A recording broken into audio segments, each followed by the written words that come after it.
Good morning friends, welcome back to my YouTube channel. ಇವತ್ತು ಒಂದು ಈರುಳ್ಳಿ ಉಪಯೋಗಿಸ್ಕೊಂಡು ಈರುಳ್ಳಿ ತೊಕ್ ಮಾಡ್ತಿದ್ದೀನಿ. ಇದು ಚಪಾತಿಗೆ, ಪೂರಿಗೆ, ಆಮೇಲೆ ರೊಟ್ಟಿಗೆ ಎಲ್ಲದಕ್ಕೂ ತುಂಬ ಚೆನ್ನಾಗಿರುತ್ತೆ. ಬಿಸಿ ಅನ್ನಕ್ಕೆ ತುಪ್ಪ ಹಾಕ್ಕೊಂಡು ತಿನ್ನೋದಕ್ಕೂ ಸಹ ಚೆನ್ನಾಗಿರುತ್ತೆ. ಆಮೇಲೆ ಒಂದು ಸ್ಟೋರ್ ಮಾಡಿ ಇಟ್ಕೋಬೋದು. ಇದು ಒಂದು 5-6 ಈರುಳ್ಳಿ ತೊಗೊಂಡಿದ್ದೀನಿ. ಒಂದು ಸ್ವಲ್ಪ ಕರ್ಬೇವಿನ ಸೊಪ್ಪು, ಒಂದು ಸ್ಪೂನಷ್ಟು ಜೀರಿಗೆ, ಒಂದು ಸ್ವಲ್ಪ ತುಪ್ಪದ ಪುಡಿ ಅಂದರೆ ಮೆಂತ್ಯ ಮತ್ತು ಅರಿಶಿನ ಹಾಕಿ ಹುರಿದು ಮಾಡಿರೋ ಅಂಥದ್ದು.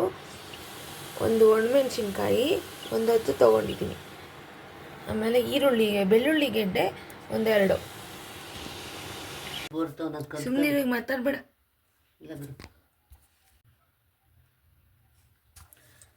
ಫಸ್ಟ್ಗೆ ಈರುಳ್ಳಿ ಹಾಕ್ತೀನಿ.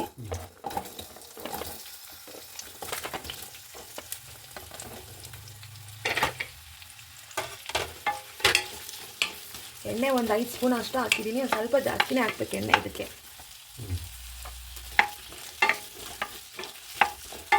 ಕಮ್ಮಿ ಉರಿಲಿ ಬಾಡಿಸ್ಬೇಕಿದು.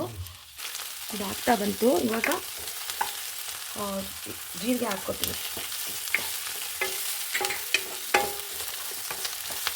ನೆಕ್ಸ್ಟ್ ಬೆಳ್ಳುಳ್ಳಿ ಸಹ ಹಾಕ್ಕೊತೀನಿ. ಬೆಳ್ಳುಳ್ಳಿ, ಕರ್ಬೇವಿನ ಸೊಪ್ಪು ಎರಡನ್ನೂ ಹಾಕ್ಕೊತೀನಿ. ನೀರು ಹಾಕ್ತಂಗೆ ಹುರಿದ್ರೆ ಒಂದು 4-5 ದಿನ, ಒಂದು 8 ದಿನನೇ ಸ್ಟೋರ್ ಮಾಡಿ ಇಟ್ಕೊಂಡು ತಿನ್ಬೋದು. ಇದನ್ನ ಜಾಸ್ತಿ ಟ್ರಾವೆಲ್ ಮಾಡ್ಬೇಕಾದ್ರೆ ತೊಗೊಂಡೋದ್ರೆ ತುಂಬ ಚೆನ್ನಾಗಿರುತ್ತೆ. ಹೊರಗಡೆ ಜಾಸ್ತಿ ಇದು ತಿನ್ನೋದಕ್ಕೆ ಬದಲು ರೊಟ್ಟಿ ಎಲ್ಲ ಮಾಡ್ಕೊಂಡು ಹೋಗಿದ್ರೆ ಇದನ್ನ ನೆಂಚ್ಕೊಂಡು ತಿನ್ಬೋದು. ಇವಾಗ ಒಂದು ಚಿಕ್ಕ ಗಾತ್ರದಷ್ಟು ಹುಣಸೆಹಣ್ಣು ಹಾಕ್ಕೊತೀನಿ. ಇಷ್ಟು ಹುಣಸೆಹಣ್ಣು ಹಾಕ್ಕೊತಿದ್ದೀನಿ. ಎಲ್ಲ ಚೆನ್ನಾಗಿ ಕಮ್ಮಿ ಉರಿಲೇ ಬಾಡಿಸ್ಕೊಂಡ್ರೆ ತುಂಬ ರುಚಿಯಾಗಿ ಬರುತ್ತೆ ಇದು ತೊಕ್ಕು. ನೆಕ್ಸ್ಟು ಇದೇನು ಆಯಿತು, ಮೆಣಸಿನ್ಕಾಯಿನೂ ಇದೇ ಥರ ಒಂದು ಸ್ವಲ್ಪ ಎಣ್ಣೆ ಹಾಕ್ಕೊಂಡು ಹುರ್ಕೊಳ್ಳೋಣ. ಮೆಂತ್ಯದ ಪುಡಿನೂ ಹಾಕ್ತಿದ್ದೀನಿ. ಮೆಂತ್ಯದ ಪುಡಿ ಬೇಕಾದ ಹಾಕ್ಬೋದು, ನಿಮ್ಮ ಇಷ್ಟ. ಇದನ್ನು ಹಾಕ್ಕೊಳ್ಳಿ. ನೆಕ್ಸ್ಟ್ ಇವಾಗ ಮೆಣಸಿನ್ಕಾಯಿ ಹುರ್ಕೊಳ್ಳೋಣ. ಈಗ ಇನ್ನೊಂದು 2 ಸ್ಪೂನಷ್ಟು ಎಣ್ಣೆ ಹಾಕ್ಕೊತೀನಿ.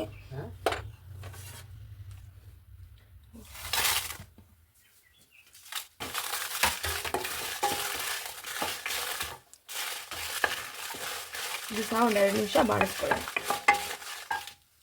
ಇದೆಲ್ಲ ಆಗಿದೆ. ಇವಾಗೆಲ್ಲ ಹಾರ್ಕೊಂಡ್ಮೇಲೆ ಮಿಕ್ಸಿ ಮಾಡ್ಕೋಬೇಕು. ನೋಡಿ, ಇದೆಲ್ಲ ಹುರ್ಕೊಂಡು ಜಾರ್ಗೆ ಹಾಕ್ಕೊಂಡಿದ್ದೀನಿ. ಇದಕ್ಕೆ ಇವಾಗ ಉಪ್ಪು, ಒಂದು ಸ್ವಲ್ಪ ಬೆಲ್ಲ ಸೇರಿಸ್ಬೇಕು.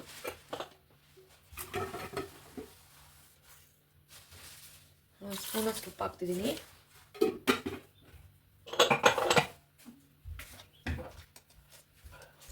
ಒಂದು ಟೀ ಸ್ಪೂನಷ್ಟು ಬೆಲ್ಲ. ಇದನ್ನು ರುಬ್ಕೊಂಬರೋಣ. ನೋಡಿ, ಇದು ರುಬ್ಕೊಂಬಂದೆ. ನೀರು ಹಾಕ್ದಂಗೆ ಈ ಥರ ರುಬ್ಕೋಬೇಕು. ಆವಾಗ ಒಂದು ವೀಕ್ ಅಂತೂ ಪಕ್ಕ ಇರುತ್ತೆ. ತುಂಬ ರುಚಿಯಾದಂಥ ಈರುಳ್ಳಿ ತೊಕ್ಕು ರೆಡಿಯಾಗಿದೆ. ಬೇಕಾದರೆ ಇದಕ್ಕೆ ಒಗ್ಗರಣೆ ಕೊಟ್ಕೋಬೋದು, ನಾನೇನು ಕೊಡಲ್ಲ. Thank you for watching my channel.